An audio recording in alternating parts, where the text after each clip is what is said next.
हिंदू धर्म ग्रंथों, वेदों और पुराणों में कुल 84 लाख योनियों के बारे में बताया गया है। 84 लाख योनियां अर्थात सृष्टि में पाए जाने वाले विभिन्न प्रकार के जीव जंतु, इन्हें 2 भागों में बांटा गया है, जिनमें पहला योनिज और दूसरा आयोजित है। इसके अतिरिक्त स्थूल रूप से प्राणियों को 3 भागों में बांटा गया है, जिनमें जलचर, थलचर और नभचर प्राणी होते हैं। पद्म पुराण के एक श्लोक में इनके बारे में विस्तार पूर्वक बताया गया है। तो यदि मित्रों आप भी इन 84 लाख योनियों के रहस्य को समझना चाहते हैं, तो आज की इस प्रस्तुति में हमने आपको यही जानकारी दी है। चलिए अब शुरू करते हैं और जानते हैं 84 लाख योनियों का रहस्य। हिंदू धर्म की मान्यता के अनुसार जीवात्मा 84 लाख योनियों में भटकने के बाद मनुष्य जन्म पाता है। अब सवाल कई उठते हैं। पहला यह कि ये योनियां क्या होती हैं? दूसरा यह कि जैसे कोई बीज आम का है तो वह मरने के बाद भी तो आम का ही बीज बनता है, तो फिर मनुष्य को भी मरने के बाद मनुष्य ही बनना चाहिए। पशु को मरने के बाद पशु ही बनना चाहिए। क्या मनुष्यात्माएं पाश्विक योनियों में जन्म नहीं लेती?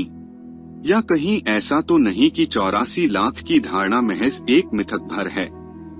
तीसरा सवाल यह कि क्या सचमुच ही एक आत्मा या जीवात्मा को 84 लाख योनियों में भटकने के बाद ही मनुष्य जन्म मिलता है?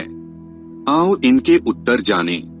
पद्म पुराण के अनुसार जलज नव लक्षाणी, स्थावर लक्ष विंशति, कृम्यो रुद्र संख्यक, पक्षिणाम 10 लक्षणम, त्रिंशल लक्षाणी पशव, चतुर लक्षाणी मानव। श्लोक का अर्थ है कि जलचर प्राणी 9 लाख, स्थावर अर्थात पेड़ पौधे 20 लाख, सरीसृप कृमि का मतलब है कीड़े मकोड़े 11 लाख, पक्षी नभचर 10 लाख, स्थलीय थलचर 30 लाख और शेष 4 लाख मानवीय नस्ल के। इस तरह से योनियों की कुल संख्या 84 लाख बताई गई है। मनुष्य की योनि में कब मिलता है जन्म? पुराणों में कुल 84 लाख योनियों में मनुष्य की योनि को सर्वश्रेष्ठ बताया गया है। मान्यता है कि एक आत्मा का कर्मगति के अनुसार 30 लाख बार वृक्ष की योनि में जन्म होता है। इसके बाद 9 लाख बार जलचर प्राणियों के रूप में जन्म होता है, 10 लाख बार कृमि योनि में, 11 लाख बार पक्षी की योनि में, 20 लाख बार पशु की योनि में जन्म लेने के बाद अंत में कर्मानुसार गौ का शरीर प्राप्त करके आत्मा को मनुष्य की योनि प्राप्त होती है। इसके बाद 4 लाख बार आत्मा मानव की योनि में ही जन्म लेती है।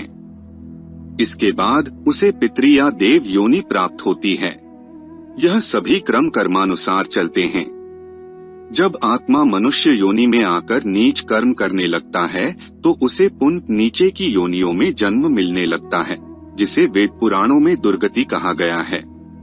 तो मित्रों, यह था वेद पुराणों के अनुसार बताया गया 84 लाख योनियों का रहस्य, जो कि आज हमने आपको इस प्रस्तुति में बताया है। आपको हमारी यह प्रस्तुति कैसी लगी कमेंट में जरूर बताएं और ऐसी ही जानकारी हासिल करने के लिए हमारे चैनल को अभी सब्सक्राइब करें। मिलते हैं एक और नई प्रस्तुति के साथ, तब तक हंसते रहें, मुस्कुराते रहें। धन्यवाद।